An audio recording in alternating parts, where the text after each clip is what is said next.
Ngayong gabi ay samahan nyo kami libutin at imbestigahan ang isang mansyon na mahigit isang siglo na nakatayo sa Tiaong Quezon, ang Herrera Mansion.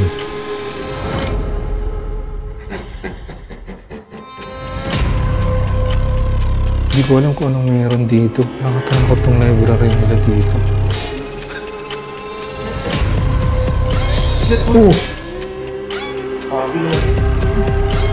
Narinig mo? Ano? Salita ng ano? Hapon? Oo.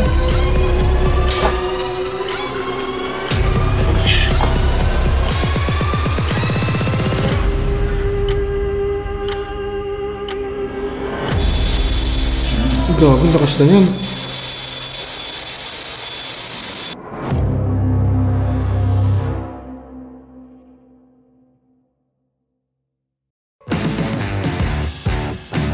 Hapon na nung bumiyahe kami patungo sa aming lokasyon at kailangan namin bumiyahe ng 3 hanggang 4 na oras para makarating dito. At ang plano ay makarating kami bago kumagat ang dilim. I waited at the stop sign, got a hole in my head, carefully entwined on the roots of the dead. Somebody help me out. At pagdating namin dito, ito ang sumalubong sa amin. Ang Herrera Mansion na kilala rin bilang Old Stone House ay matatagpuan sa Tiaong Quezon. Ito ay tinuring na pinakamatandang bahay sa bayan na idinisenyo ni Tomas Mapua noong 1920s.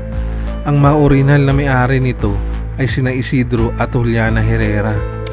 Ang mansyon ay nabandona sa loob ng maraming taon dahil may ilang parte nito ay nasira sa pagbubomba ng mga sundalong Hapon. At noong 1950s, inayos ulit ito ng isang kilalang arkitek mula sa Candelaria, Quezon. Ito ay iniulat na pinaninirahan na ng mga kaluluwa at madalas daw makakita ang mga taga rito ng sundalong pugot ng ulo na naglalakad sa bahay mula sa panahon ng Hapon. At ng kinagabihan ay pinasok ko muna mag-isa ang nasabing mansyon. At ito naman ang aking mga naranasan. So guys, nandito na tayo ngayon sa loob. So i-check natin yung pwede pa nating puntahan dito. Pati na rin yung mga iba-ibang kwarto dito. Tignan natin kung ano meron dito sa loob. Pagpasok ko pa lang ay napansin ko kagad ang mga gamit dito. Kung makikita nyo dito sa loob pa lang, sa bukanan lang ng pinto, halos okay pa yung mga gamit dito. Organized talaga yung pagkapwesto ng mga gamit. Dito mo rin makikita ang lumang long table nila. Pinaka-dining nila dito guys. Kung makikita nyo, long table talaga siya. Sa tabi naman ng lamesang ito ay makikita nyo ang lumang lagayan ng mga crucifix at mga relics nila. Ah, ito pala yung mga dating relic. Ayan, may mga relic siya guys. May mga crucifix ng antique. Habang naglilibot ako sa living room nila, ay nakita ko naman ang malumang antique na gamit dito. Ito naman, parang mga antique din. Nasa glass talaga siya. Makikita nyo, puro bronze yung antique na to. Grabe, lawak na itong pinaka-dining at saka living room nila dito guys. Tapos yung mga furniture dito, ang gaganda. Pero makikita nyo na luma na talaga sila. Talagang naka-arrange yung mga gamit dito. Dito rin sa living room area nila guys, may mga lumang mga painting din. Tapos ang daming antique na bagay dito. Halos yung ibang gamit talaga dito, well preserved siya. Hindi siya nababoy. Talagang naka-arrange talaga yung mga gamit. Marami ring hagdan dito at hindi ako sigurado kung saan ito mga patungo. Tsaka napansin ko dito guys, medyo kakaiba yung design ng bahay na to. Kagaya na ito, merong hagdan dito, tapos meron ding hagdan banda dun. So i-check natin isa-isa kung ano yung mga pwede nating pasukin dito. Pagkatapos ko libutin ang living room area, ay pinuntahan ko naman ang library sa may basement. Shit, ito yung pinaka library nila dito. At pagbaba ko dito ay bigla na lang bumigat ang aking pakiramdam.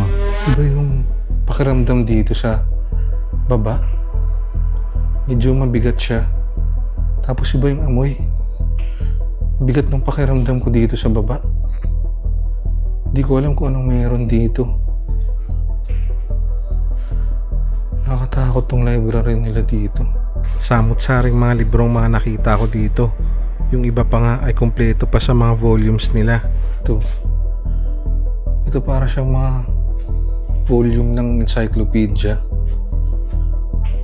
Kumpleto yung mga encyclopedia dito. Yung mga ibang libro ay makikita mo lang na nakapatong-patong sa may gilid.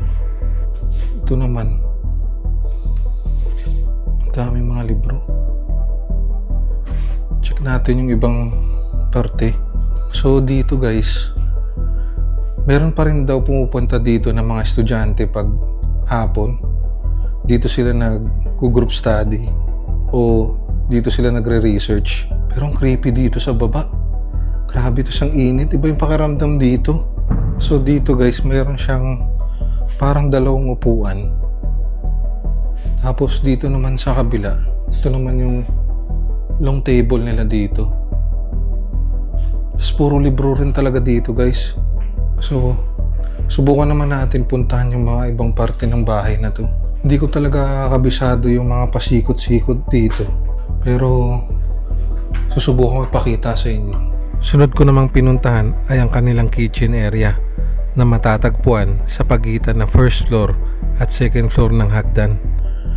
Ito siguro yung pinaka-kusina nila dito. Pagpasok mo dito ay mapapansin mo kagad ang isang spiral na hagdan. Hindi ko alam kung para saan tong spiral na to pero i-check natin mamaya kung para saan yan. Halos mukhang bago na ang kusinang ito at ang mga gamit dito ay halatang bago na rin. Dito halos okay pa yung mga structures dito. Halos bago pa yung mga tiles. Medyo modern na yung itsura niya. Kung mapapansin nyo, well organized yung mga gamit dito sa kitchen na to. Ultimo yung mga utensils, nakaayos siya. May nakita rin ako lumang lagayan ng tubig dito. Ito parang mga lumang jar to eh. So dito, yung mga lumang lagayan ng tubig. Antik na tong mga ganito. Pero yung mga ibang gamit talaga dito, medyo modern na talaga siya. Parang bagong renovate din. Tignan pa natin yung ibang floor dito. Medyo mainit lang talaga. Tagaktak na yung pawis ko. Sunod ko namang inakyat ang mga kwarto sa second floor. Ito naman yung mga parang mga kwarto dito. Dito medyo creepy talaga. Iba yung vibes dito sa floor na to. Tsaka ibang amoy. Iba yung amoy dito. Check natin yung mga ibang kwarto. At habang ine-edit ko ang video, ay bigla naman ako may nakitang isang spirit orb na dumaan sa aking camera.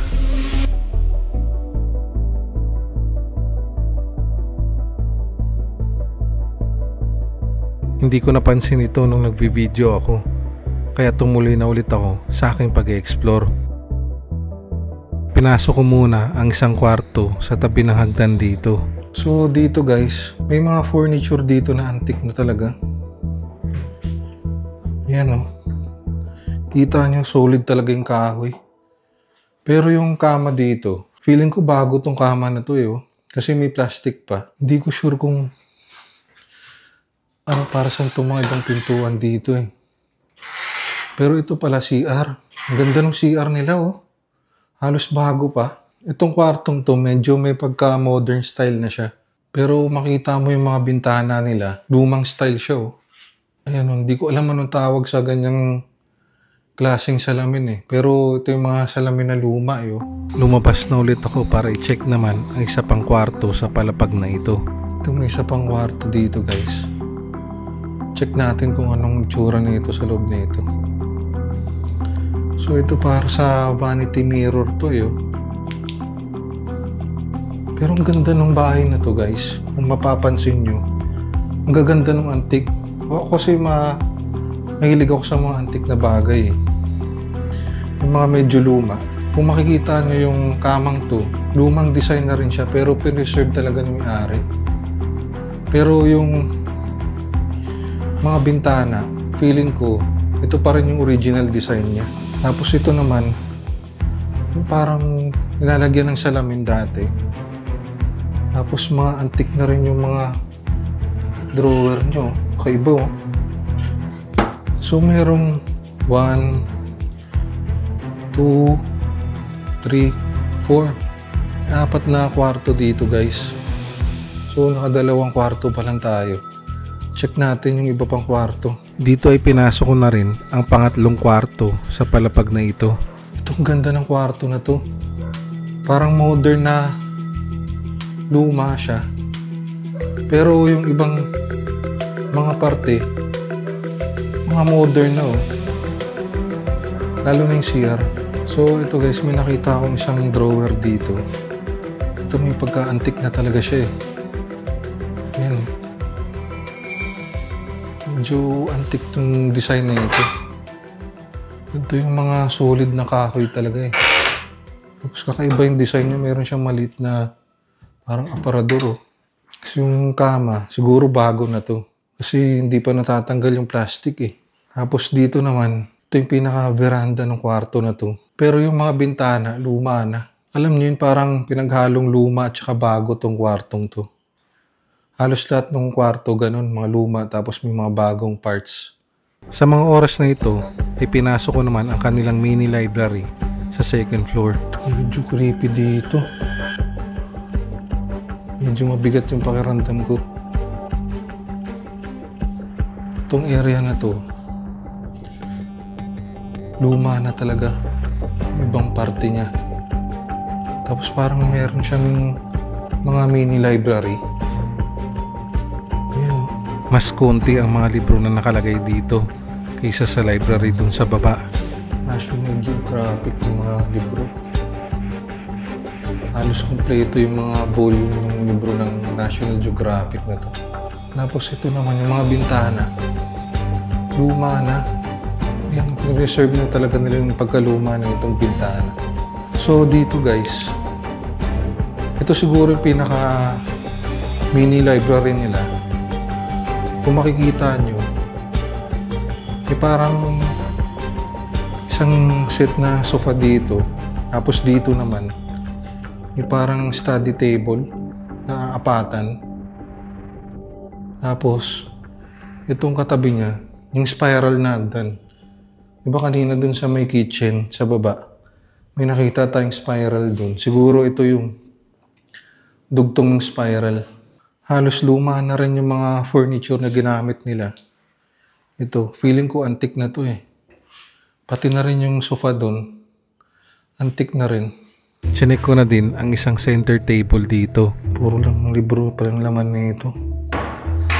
Itong center table nila, feeling ko antik na rin to eh.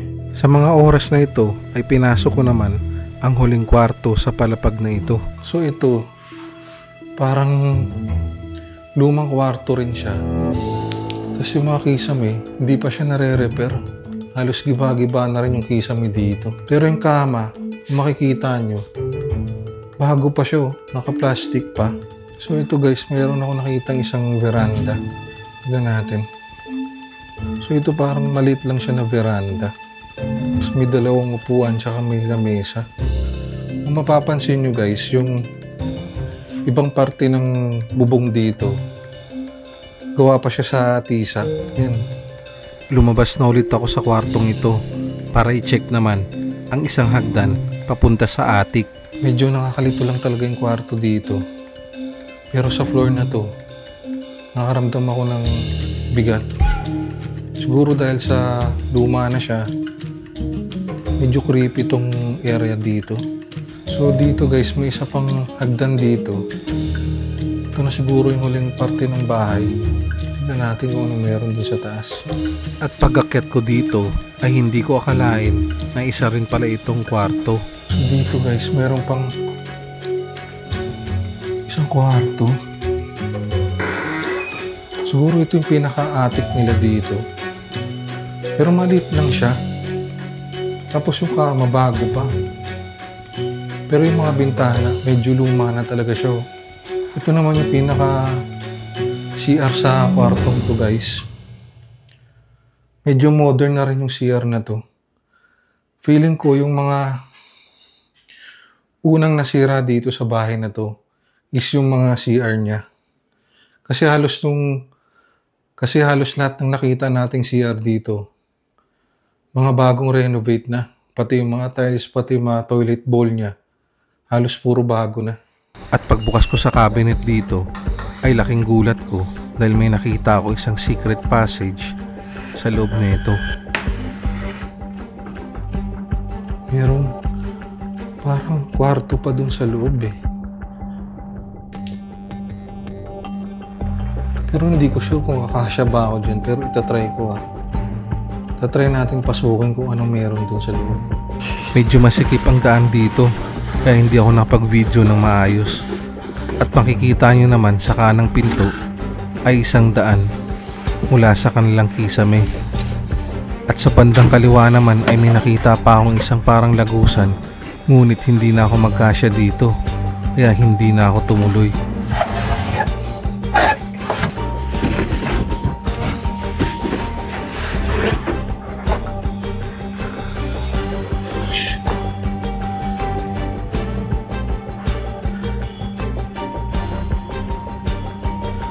So, dun pala sa loob guys. Medyo nahirapan ako mag-video. Pakita ko na lang sa inyo. Yun pala yung pinaka-kisame ng bahay. Dito ay napagdesisyonan namin na sa library kami sa basement magsimula ng aming investigasyon. Nag-setup na rin kami ng iba-ibang anggulo ng camera sa lugar na ito. So guys, 2:19 AM na ngayon. Nag-spirit box kami. Naglatag kami ng mga equipment dito. Tinatry namin makipag-communicate sa kanila.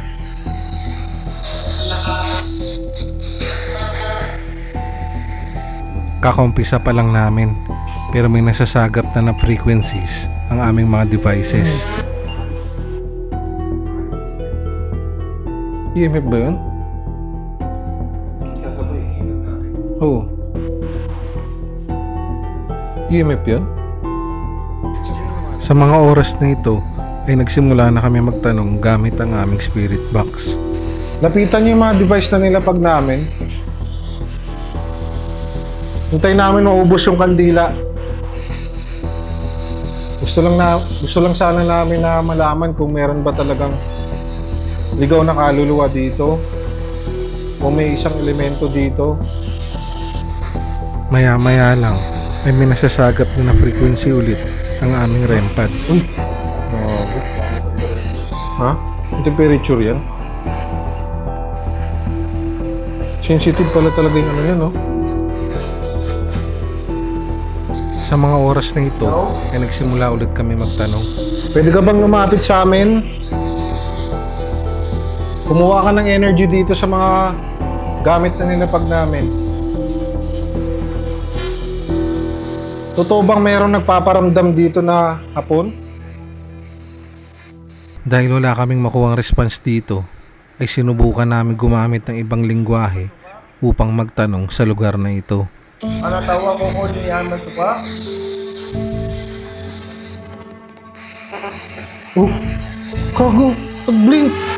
At nang gumamit na kami ng ibang lingwahe, ay dito na sila nag-response sa aming mga devices. Oo nga. Kaya nagpatuloy lang kami sa pagtatanong gamit ang ibang lingwahe. At ito naman ang mga nangyari. Magtanong ka nga ulit, Pao. Baka hapon yan. Kaya na natin. Ito ba yun? Oo, yun na. Mapalo eh. Tinanong ko, pwede ka bang lumapit sa amin? Oo? Pwede ka bang lumapit? Ay, magkakago.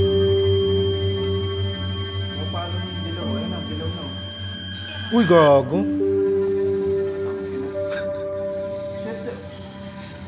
Shit, Oo. Kasi naman. Narinig mo? Ano? Salita ng ano? Hapon? Kumalaw ba? Parang Kumalog kin... eh. Nakita mo? Hindi ako dumikit eh. Kumalog yung EMF eh. Oh, Ayun, sumasagot to. gago. Sige pa. Tanong ka lang, di namin naintindihan. Tuloy lang ang response nila sa aming mga devices.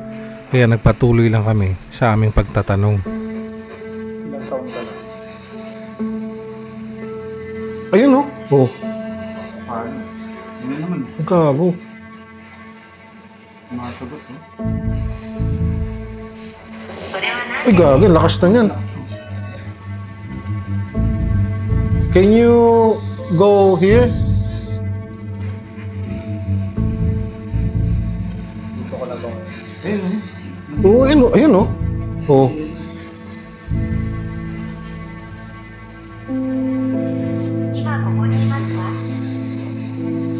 Gusto pala Japanese yung ano. Ang papalaban tayo sa Inglesia na ito. Ano mga? Japanese? Oo, layo mo yan pa wa. Huwag mong lapit ah.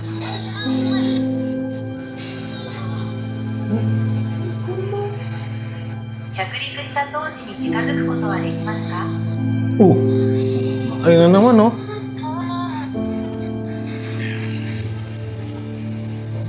Masagot ko. Nagtanong ka ng bago. Nag-respond siya. Sinabi ko dito, pwede mo bang lapitan yung mga device na Ayun oh. Oo. Tsaka nang sagot sa radyo. Masagot din ito, di ba? Sabay, no? Hindi kasi tayo marunong mag-ano eh. Pag may tanong ka, sumasagot sabay. Pagkatapos naming imbestigahan ang library dito sa basement, ay napag-isipan namin na imbestigahan na rin ang mini library sa second floor. At habang nagsiset up kami ng aming camera at equipment, ay bigla na lang umilaw ang EMF at REM pad na nilapag namin sa center table.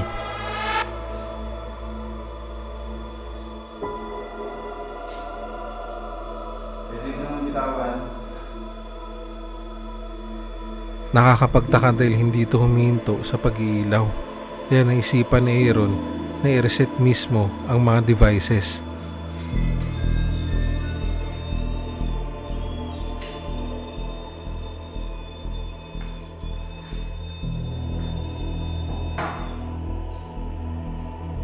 Habang nakaupo kami sa sofa dito, ay bigla na lang kaming may narinig na boses ng lalaki na parang malapit lang sa amin.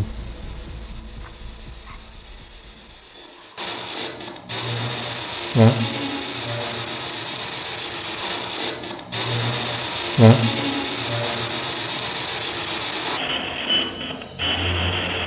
Ha?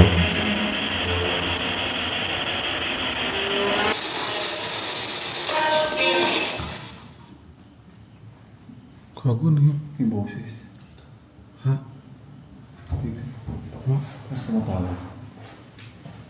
Bigla kaming nagtaka dahil wala kaming ibang kasama sa library dito. Boses na. Oo. Lalaki. Oo. Dalawang beses eh. Kaya nga, wala ka ng tao. Ha? Ng tao. Ano yun? Yeah. Ano di ba? Oo.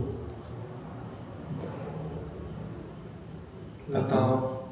Kasi kung ganun kalakas yung boses, tas magagaling sa baba, hindi ganun yun. Di ba? Kago may boses. Piling ko dun eh. Hindi, dito. Ha? Ayun yung naman ko eh. Dito. Dito? Ang lakas eh.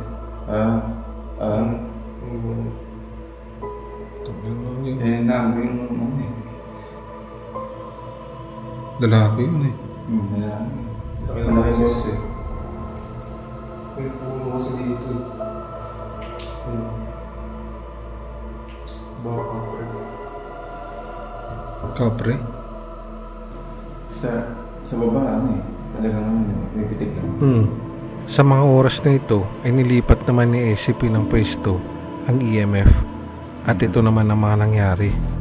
Tsaka imposible. Yung pinaka-attic, diba? Oo. Imposible yung boses na yun na gano'n. Kasi dito ba yung spiral? Oo, spiral na yun. Kasi kung galing sa baba, kahit kumain siya, hindi ganun kalakas. Lakas nga yun, parang nandun. Ha?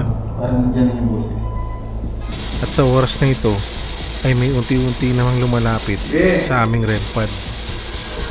Sige, lapit ka pa. May lumalapit yan pag gano'n. Oh? Gago, lakas na yan.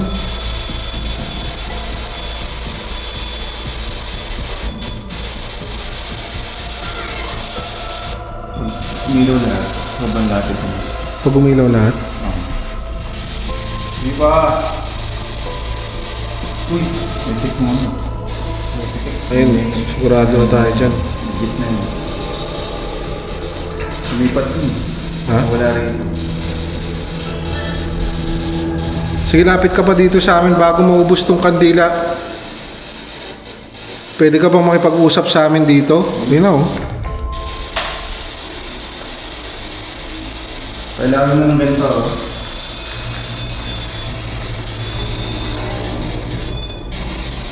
At dahil lang hindi na namin gusto ang mga nararamdaman namin dito, ay agad na namin hininto ang aming investigasyon. Okay, alis na kami. Wala po sana susunod sa amin dito.